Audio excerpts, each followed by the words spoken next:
Hey guys, this is AJ22 coming today with another review of Yu-Gi-Oh! 2 Yu-Gi-Oh! Reviews 2 weeks in a row. Oh my god, it's amazing! Yeah, I'm serious about this time. I want to get going on these. Unfortunately, it is raining outside of my house again, so if you heard it in the last video, you're going to hear it in this one again. It's been so rainy around here lately, it's kind of weird. Anyway, we are still reviewing early chapters of the Yu-Gi-Oh! Manga, and we go from the subject of last week's review, one of my favorite chapters of the manga, to Chapter 5, The False Prophet, which is probably one of my least favorites. I'm just going to come right out and say it. Not that it's necessarily bad, it's just that I don't really like the subject matter of this one all that much, and we'll get into that in a second. Anyway, of course, the chapter starts out with something that is integral to the plot. Jonouchi talking about the fact that he beat up 4 guys the day before. Now, of course, this chapter isn't about Jonouchi fighting people. Why would it be? Oh, did I say that this was related to the plot of the chapter? No, I meant completely unrelated. The first time we see Yugi and Jonouchi in the vast majority of these very early chapters, the stuff they're talking about has literally nothing to do with the actual plot of the chapter. That's just a fact. Yugi and Jonouchi get to class and they hear about this kid who is apparently a psychic. He has psychic powers, he can predict the future. His name is Kokorano? Kokorano?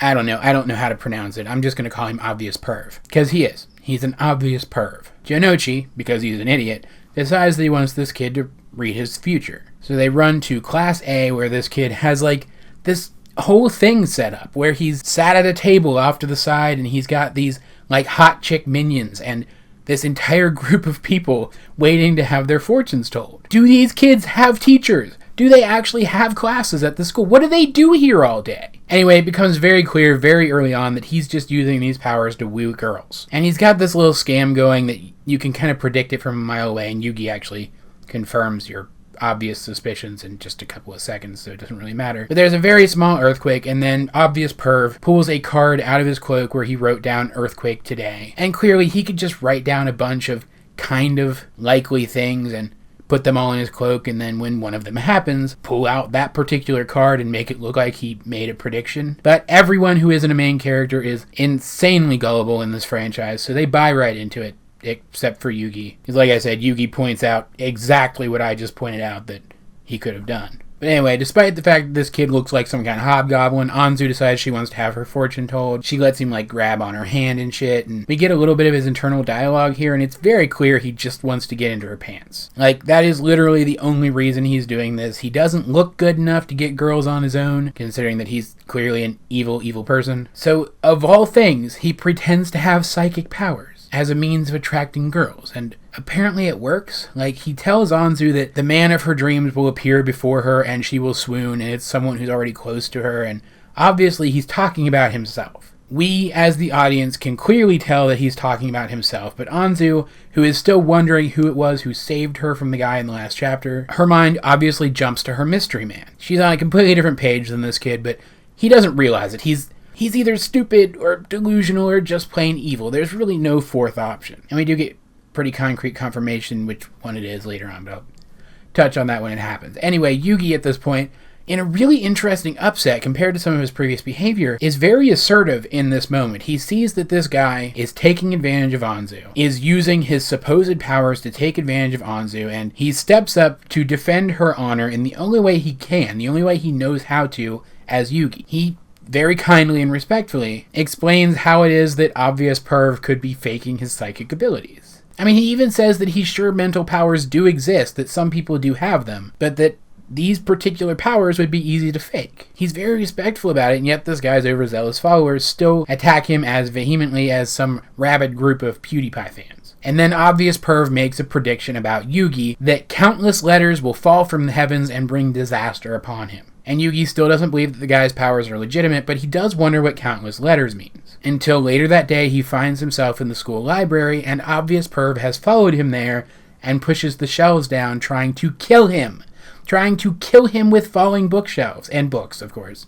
That's what the countless letters means. So, of course, at this point, we're leaning more towards assuming that this guy's just plain evil. And those suspicions are furthered when he appears to Anzu next, knocking her out with chloroform with the intention of either feeling her up while she's unconscious or outright raping her. And thankfully, he doesn't get anywhere near actually raping her, because that's when the other Yugi shows up, because Yugi, of course, survived. He is the protagonist. And, of course, he has put together what countless letters meant and realizes that it was Obvious Perv who did this to him, and he of course challenges Obvious Perv to a game, and it's very, very simple. They set the chloroform on a table on top of a bunch of sheets of paper, and they pull the sheets of paper out one after another as hard as they can, and they have to pull the paper towards themselves so that it pulls the bottle along with them, and whoever breaks the bottle loses, and that much chloroform right in front of your body will almost definitely knock you out. That person will then become unconscious, and then presumably the winner could do whatever they wanted to the loser. Which makes me wonder if the other Yugi expected Obvious Perv to kill him if he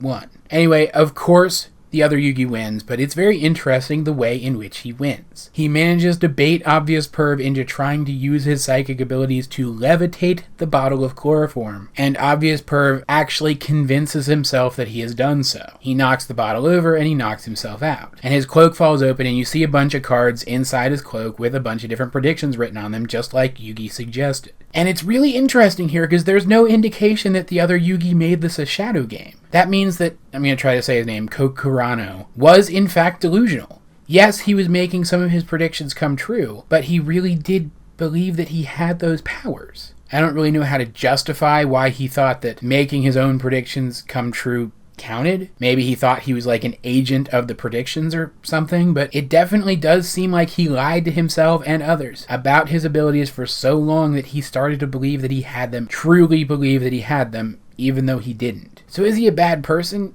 Yeah, definitely, but at the same time, he probably needs psychiatric help. If he really does believe that he has this power of prediction, when he obviously doesn't, if he really does believe that he has the power to move things with his mind, when he very obviously doesn't, then clearly he is in some way unwell. It makes me feel really weird about this chapter. Is Kokurano the villain? Obviously. Does he do some horrible things in this chapter?